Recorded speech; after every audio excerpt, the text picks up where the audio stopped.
Txokolatea eskatzen dut beti. Orainaldi ez burutua. Hau lagunok, lanerako prest? Aurrera ba. Gaur, maiztasunez egiten duzuna azalduko duzu. Normalean, zuek zer eskatzen duzue gozotegi batean? Nik beti napolitana eta txokolate beroa eskatzen dut, zegoxoak. Bideo honetan, Xabier eta Lide gozotegian daude. Lidek aitari normalean zer eskatzen duen azalduko dio. Askotan gauza berriak probatzea interesgarria da. Interesgarria? Bai, gauza berriak probatu eta asko ikasiko duzu ziur. Ados, gauza berriak probatuko dut. Bai? Normalean, txokolatea eta kruasana eskatzen dut. Bai, aldatzera baki duzu? Bai, Oso ondo, eta zer eskatuko duzu? gaur alderantziz. Kruasana eta txokolatea. Gure ohiturak zein diren adierazteko, orainaldi ez burutua erabiltzen dugu. Aditzari ten edo tzen gehitzen diogu. Lidek hau esan du. Normalean, txokolatea eta kruasanta eskatzen dut. Esaldiaren egitura hauxe da. Aditz nagusiak ten edo tzen hartuko du eta denbora adierazle bat erabiliko dugu. Objektua, zer baldin badago, ukan aditza erabiliko dugu. Eta ez badago, izan aditza. Kasu honetan, denbora adierazlea normalean da, eta zer, txokolatea eta kruasanta. Ezezko esaldiaren egitura berriz, hauxe da. Ez, aditz laguntzailea, denbora adierazlea, eta aditz nagusia ten edo tzen bukaerarekin. Gu ez gara bostetan jaikitzen. Esaldi batzuetan ez dago objekturik, adibidez, honetan, igandeetan mendira joaten naiz.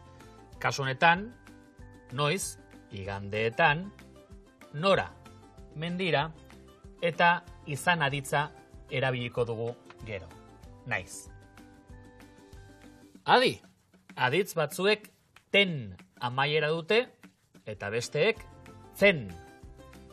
Askotan, gal, tzen ditut aterkiak.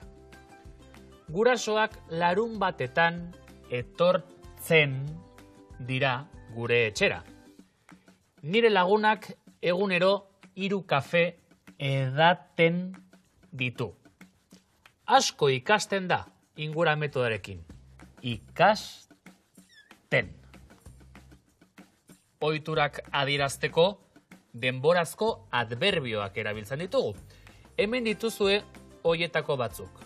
Beti, normalean, sarritan, batzuetan edo gutxitan. Eta horrela erabiltzen dira.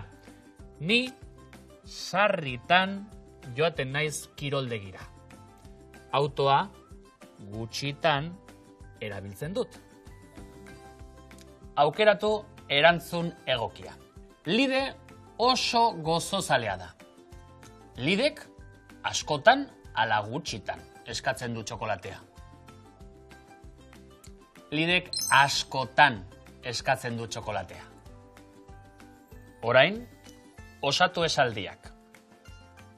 Askotan gal tzen ditut aterkiak. Gurasoak larun batetan etor tzen dira gure etxera. Nire lagunak egunero 3 kafe edaten ditu.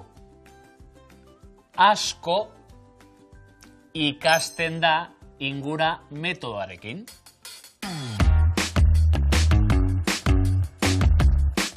Gure ohiturak zein diren esateko, ten edo tzen amaiera eransten diogu aditzari.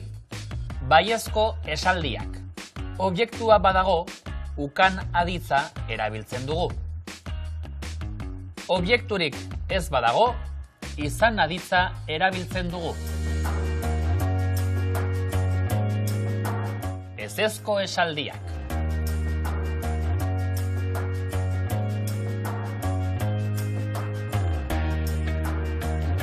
Noiz jarri zen bukaera.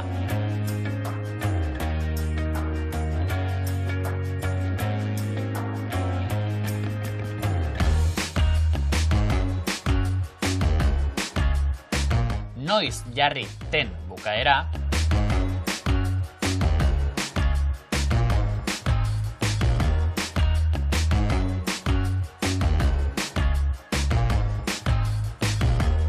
Ohituren maiztasuna adierazteko, denbora adierazleak erabiltzen ditugu.